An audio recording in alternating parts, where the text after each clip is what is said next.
afternoon, Immaculate Conception staff. Just want to send you guys a couple updates. As you know, tomorrow is the Easter celebration. I'm not sure if you guys have a final run through tomorrow during the school day. I know that it's a lot to ask and a lot to plan for. I would strongly recommend someone taking the lead and in just doing one final run through in terms of transitions so that when we do come together tomorrow night, that kind of is ironed out in terms of when people go up and when they go out. But again, maybe that's something that's already happening. And if that's the case, if you know the time, I would love to go out there and just check it out to know when I'm going up and when I'm going down and all of that. So I believe that flyer is coming along for the Easter program, and we'll make sure we have that out there for the families to have. Also, a couple things coming up. We won't have a meeting this Friday, but then there's a couple meetings coming up which become very important. And it is the 29th and May 6th. So Catapult Learning is sending their professional development team. So they'll be here pretty much all day. They'll go to mass with us and they'll go to the classrooms throughout the day. Uh, but then at the end of from 12:30 or so, we'll make sure to stand out. Chris, Krista, myself, we'll make out there with your kids for dismissal, so you guys can get started on the professional development that they're going to be providing. Some input. I'll make sure to give this to Ms. Basham as well. Some input on math instruction and some input on closed reading. So for the math, that's going to be actually on April 29th. Begins at 12:30ish, and it's scheduled from 12:30 to 3. But hopefully it'll be done sooner. The less questions we ask, but throughout the day they'll be working with you. These are two workshops that again Catapult Learning is providing, as well as they'll be in your classrooms looking at the way, just getting to know you. For they will be providing more opportunities next year for coaching and for support along the way. And again, this just allows us to fill in some of those holes that we talked about in our accreditation. For next year. We have the accreditation process, which they're going to be coming in and see what have you done.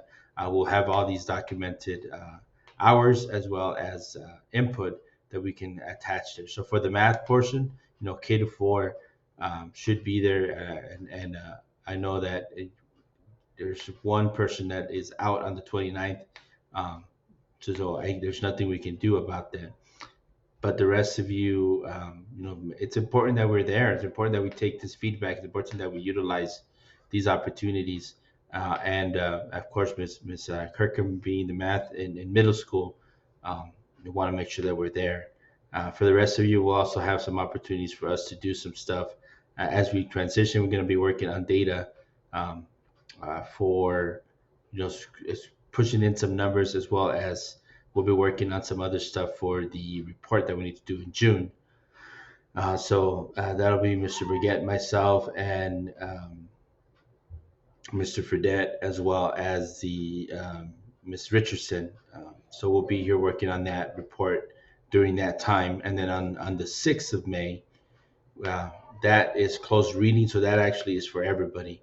That's how to use closed reading circles, how to utilize all opportunities to enhance reading skills. So that's going to be something that again, we will all be there. That's going to be May 6th. Same thing. They'll be here all day. They'll be going in and out of the classrooms, looking for opportunities to coach, as well as answering any questions, getting to know our campus, and then providing some professional development at the end of the day. So that is Teacher Appreciation Week, I believe, the week of May 2nd to the 6th. So we'll have some opportunities to play around throughout the week as well. So that's coming up. If you have any questions on that, make sure you reach out. But again, I urge you to just take advantage of these and don't feel like something that we have to do. It's just something that is part of what we do. So as much as it's not ideal, we haven't really had these obligations in the past.